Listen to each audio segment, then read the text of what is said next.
أعوذ بالله من الشيطان الرجيم. بسم الله الرحمن الرحيم. الحمد لله الذي أنزل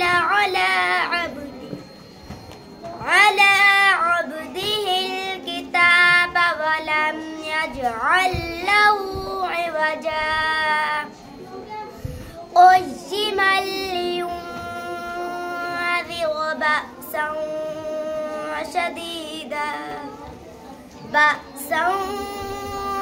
شديدا من لدنه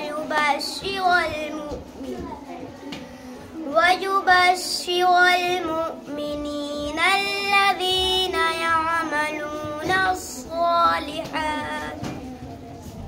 يعملون الصالحات أن لهم أجرا حسنا ماكثين فيه أبدا وينذر الذين قالوا اتخذ الله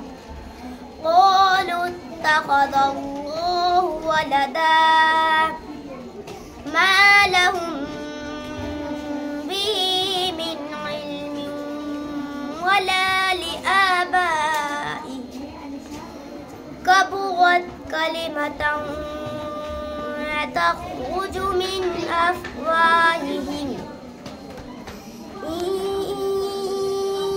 يقولون إلا كذبا فلعلك باخع نفسك على